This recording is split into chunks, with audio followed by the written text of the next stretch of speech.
Have you ever pondered the distinction between semen retention and Brahmacharya? What could be the deep-seated secrets and differences between these two intriguing concepts? We often find ourselves on a quest for improvement, growth, and breakthroughs. And while modern technology and superfoods might offer some solutions, could it be that we have overlooked invaluable wisdom hidden in age-old practices? What if, my friends, the key lies not in the new, but in the time-worn, waiting to be rediscovered? Ready for an enlightening expedition? Buckle up as we journey into the compelling world of semen retention and Brahmacharya. Let's delve into the enigma of these ancient practices together. Stay tuned. Let's dive into the ocean of knowledge and explore the concept of semen retention first. Semen retention, quite simply, is the practice of abstaining from ejaculation. Now that might make some of you raise an eyebrow, but it's not a new trend. The roots of this practice trace back to ancient cultures and spiritual traditions across the globe. From the Taoists in China to the yogis in India, many have preached the benefits of semen retention, seeing it as a way to channelize one's vital energy.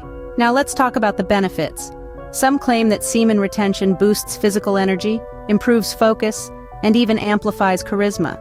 It's like having a secret superpower, they say.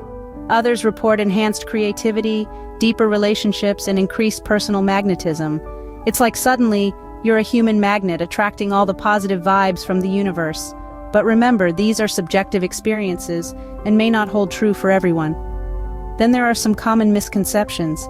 Some people think that semen retention is about suppressing sexual urges, or that it's a practice solely rooted in religious beliefs.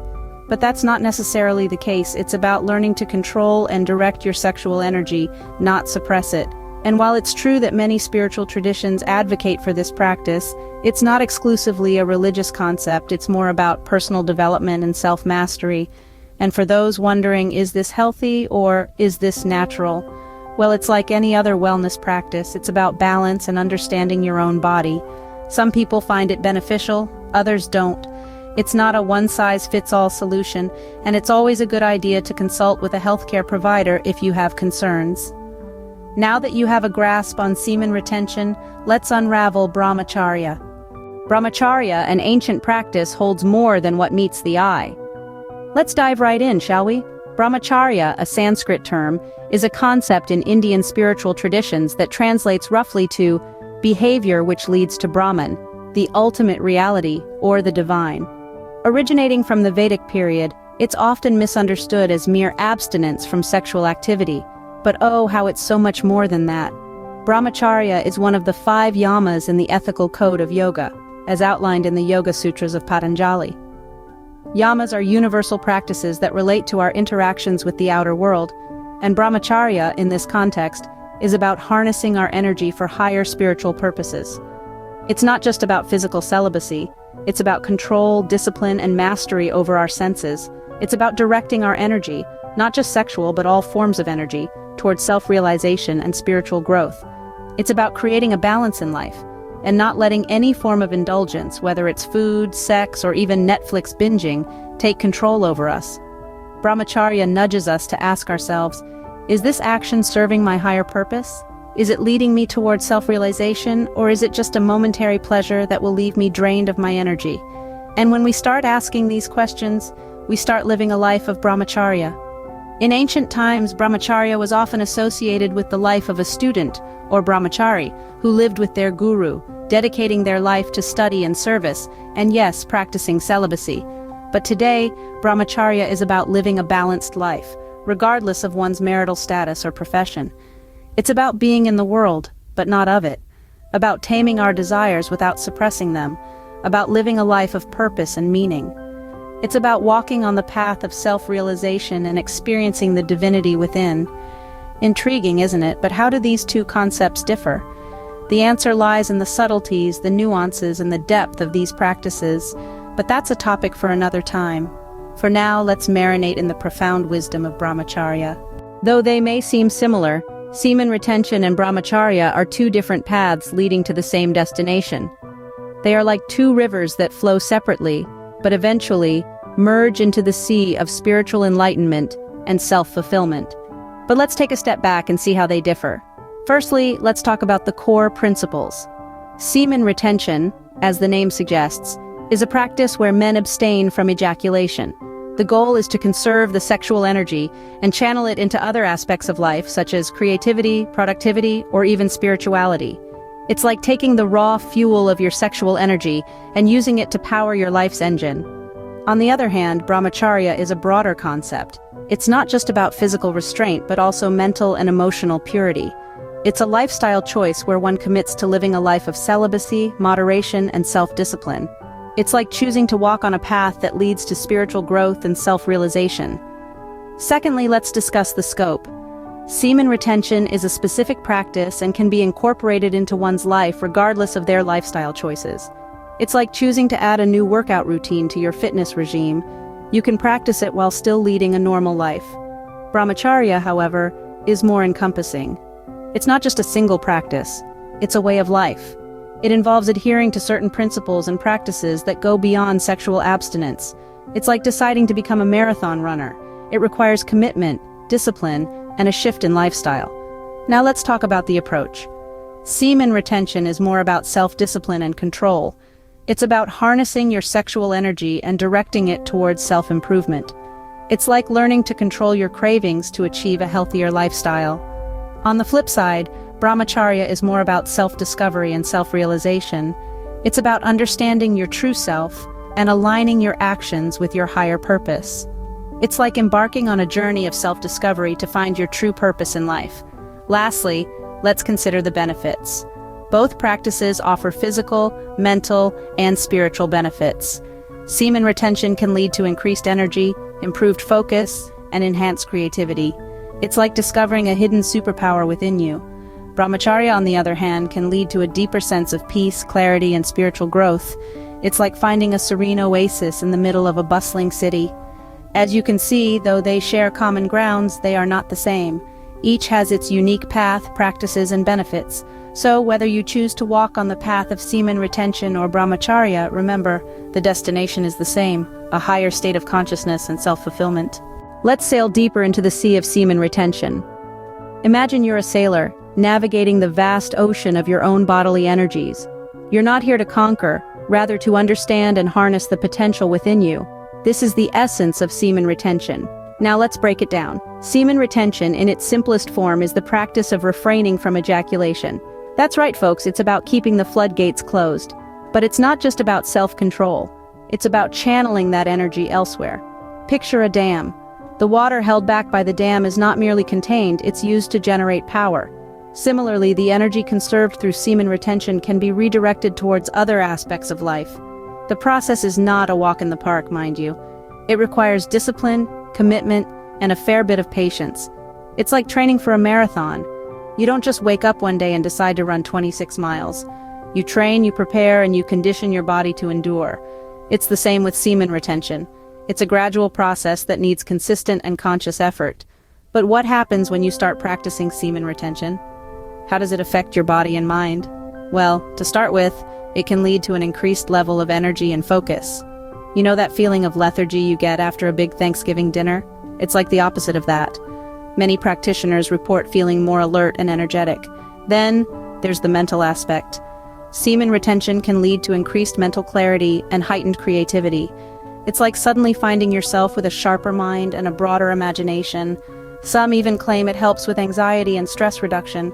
However, it's important to remember that these effects are subjective and can vary from person to person. Just as you wouldn't expect everyone to experience the same effects from running a marathon, don't expect everyone to have the same experience with semen retention. Also, while we're diving deep, let's debunk a myth. No, semen retention is not going to give you superpowers. You won't suddenly start levitating or reading minds. It's a practice aimed at achieving better physical and mental health, not a ticket to Hogwarts. It's also crucial to note that semen retention is not about suppressing sexual energy. Rather, it's about understanding, respecting, and directing it. It's about acknowledging the power within you and learning to use it wisely. Semen retention, as you see, is more about physical discipline. It's about learning to navigate your own energies, about understanding the sea within you. It's about becoming a better sailor, not just on the vast ocean of semen retention, but on the larger sea of life itself. Brahmacharya, on the other hand, is a journey beyond the physical realm. If you're picturing a bunch of monks in a secluded monastery, Hold your horses. Brahmacharya is not just about celibacy, it's a way of life. It's a concept that extends beyond the physical and delves into the mental and spiritual realms as well. Brahmacharya is one of the 5 yamas or ethical guidelines in the eightfold path of yoga. In Sanskrit, Brahma means divine consciousness, and Charya means moving in. So Brahmacharya can be translated as moving in divine consciousness. Sounds pretty deep, right? Because it is. While it's true that Brahmacharya promotes the conservation of sexual energy, it's a common misconception that it's all about sexual abstinence. It is in fact about channeling that energy into something more profound. It's about transforming that energy into a higher consciousness, a higher purpose. It's like switching your car from running on regular gas to premium. You're not just going further, you're cruising at a whole new level. Yes, Brahmacharya does encourage celibacy, but it's more about conscious control than complete avoidance. It's about making conscious choices about where you invest your energy, whether it's sexual, emotional, or mental. It's about understanding that every action, every thought, every emotion has an energy cost, and making sure that cost is worth it. Think of your energy as a bank account. Every day, you start with a fixed amount. You can spend it on anything you like, but once it's gone, it's gone. Brahmacharya is about being a smart spender. It's about investing your energy in things that bring you closer to your higher self, rather than squandering it on fleeting pleasures or negative emotions. Brahmacharya is also about balance. It's not about denying your desires or suppressing your emotions. It's about understanding them, acknowledging them, and then choosing to act or not act on them based on your higher purpose. It's about not letting your desires control you, but rather, you controlling them.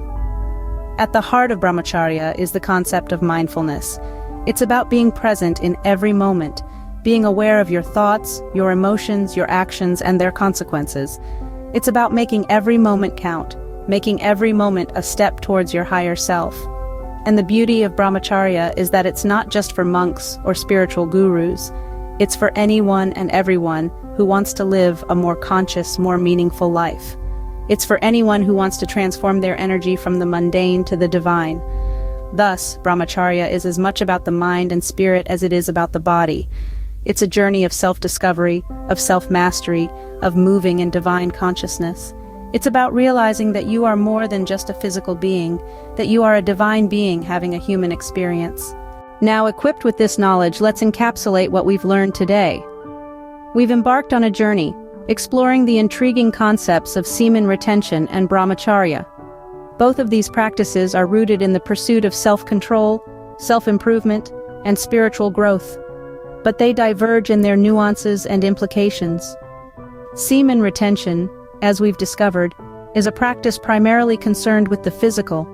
It's about harnessing the potential energy contained within the body, channeling it towards personal development and experiencing the benefits that ripple outwards, from increased vitality to improved mental clarity. Brahmacharya, on the other hand, is a broader, more holistic philosophy. It's not just about retaining semen, but about cultivating a lifestyle of moderation, mindfulness, and spiritual discipline. It's about transcending the physical to connect with the divine, about finding the middle path that leads to enlightenment. The key difference, then, lies in scope and intention. Semen retention focuses on the physical and the personal, while Brahmacharya extends to the spiritual and the universal. But let's not forget, both paths require dedication, discipline, and a deep understanding of oneself. So whether you're considering practicing semen retention or embracing Brahmacharya, the journey starts with self-awareness and self-acceptance. Remember, the path you choose depends on your goals and your willingness to commit. Until next time, keep exploring and keep learning. If you found this content interesting and want to delve deeper into such intriguing topics, make sure to subscribe to our channel and hit the thumbs up button. Your support helps us spread the message and reach more people like you, so don't hesitate. Subscribe now and stay tuned for more enlightening content.